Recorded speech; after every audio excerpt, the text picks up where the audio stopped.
Hello, I'm Kathleen Frost. I'm CEO of Doctors Invest Direct. Welcome to DID TV. With income tax up to 50% and capital gains tax as high as 28%, it's timely to share some ideas with you, and I'd like to welcome my business partner, Keith Taylor, who is also founder of Doctors Invest Direct. Hi Kathleen. Keith, what is your view on tax mitigation? Is it now almost sinful to take part in such activity? In a word, no. Basically, we're all allowed to arrange our affairs, such as to legally reduce or limit the amount of tax that we pay to HMRC. That's tax mitigation. It doesn't get you into trouble. You're just using your allowances and reliefs in the way that the government intends for people to use such reliefs and allowances.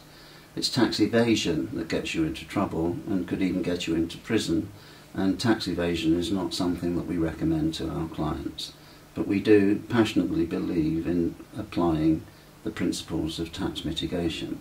As an example, if I choose to put £10,000 into a personal pension policy and I'm a 50% taxpayer, I will get £5,000 of tax relief on my pension contribution. That's a good example of tax mitigation, and it's one that we heartily endorse. So we do recommend that practitioners look into all the different avenues of the sorts of things that they could consider that would be tax mitigation that would work in a good way for them. What do you recommend, Keith, and are there some basic principles that can apply? Yeah, but there are some basic principles. The first one of which I would say is important to diversify the tax shelters that an individual uses. By that I mean don't put all your eggs in one particular kind of tax shelter basket. And the reason for that would be that if you did really rather lean towards just one particular kind of tax shelter and HMRC changes the rules to make those kinds of tax shelters less effective in the future, you're damaged more than you would be if you diversified and used 5 or 6 different tax shelters or tax mitigation strategies. So diversify tax shelters. The second point, I think, would have to do with risk.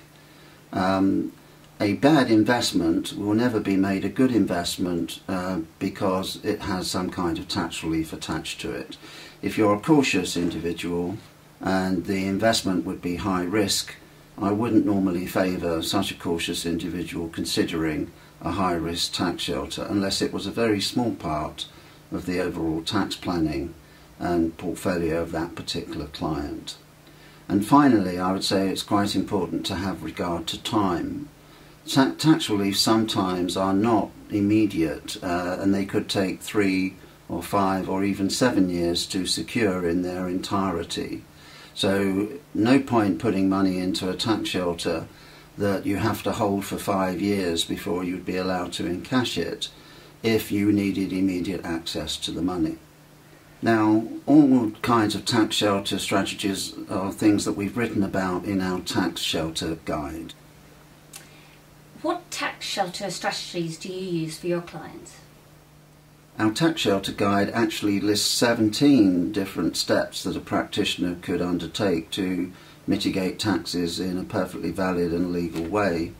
And really what we try to do is use the best combination of those 17 strategies to get real leverage into a client's tax planning. And what do you mean by real leverage in tax planning? Well, let's give you an example, but first I need to tell you what individual savings accounts and venture capital trusts are. Essentially, for a higher rate taxpayer, the advantage of an individual savings account is that when you come to encash them, there is no liability to capital gains tax. So that can save you 28% tax that would otherwise apply to a non-ISA kind of investment holding. Venture capital trusts are even more interesting in that the amount of money you invest into a venture capital trust or a VCT is such that you can get back 30% of the investment in income tax relief. So that's quite powerful. Also, if dividends are payable through VCTs, all those dividends are also tax-free. while your money is invested within the venture capital trust, it's essentially a tax shelter and there's no significant tax on the fund once invested. Finally, when you come to take your money back from your VCT, which you have to hold for 5 years, the result is again free of income tax and capital gains tax. All of that is pretty powerful stuff. Now, having explained that, let's just give you an example of a real case that we undertook starting 2 years ago. We had a practitioner who we helped invest £200,000 into venture capital trusts in the 09-10 tax year, and as a result the client won tax relief, income tax relief of £60,000. The client then said, what can we do with this relief that we had helped him achieve? And what we did was we invested £20,400 of that tax rebate into an ISA for him and his wife, and we also invested £39,600 into yet more VCTs in the 10-11 tax year. As a result of that, the client gained another £11,880 in additional tax relief. So really, to wind all that back, the original £200,000 ultimately gave the dentist £71,880 in tax relief, and over and above that, they got 2 ISAs courtesy of HMRC as part of the tax mitigation. All that's pretty powerful stuff. It does sound too good to be true. I promise you it's a real case, and you can read about it on page 4 of our tax shelter guide. Are there any other tax mitigation strategies you'd like to single out? Yes, I'll cover 3 more. We quite like to look at enterprise investment schemes for some clients. The tax reliefs, when you add those up, are really also quite compelling. Once you've held an enterprise investment scheme for 2 years, it's exempt from inheritance tax and no longer counts as being part of your estate. And when you take the money back at the end of the period, which needs to be after 3 years to secure the initial income tax relief, then the result is free of capital gains tax and income tax. Finally, if you've, for example, sold another asset on which capital gains tax was payable, investing in enterprise investment schemes helps you to defer and mitigate that tax that would otherwise be due. Then I would say it's also worthwhile considering whether investing offshore has a place for you as part of your tax planning. Here we're not really trying to avoid paying the tax that's due, we're just trying to decide the time and the year in which that tax would be payable. Typically one looks to invest offshore for a period while your earnings and income are high, and then look to bring the money back to the UK when perhaps you've retired or your tax rate has dropped down from 50% to perhaps 40% or even basic rate. If you bring the money back to the UK at that time, then the gain will be taxed at your lower rate rather than the higher rate that would have applied in earlier years.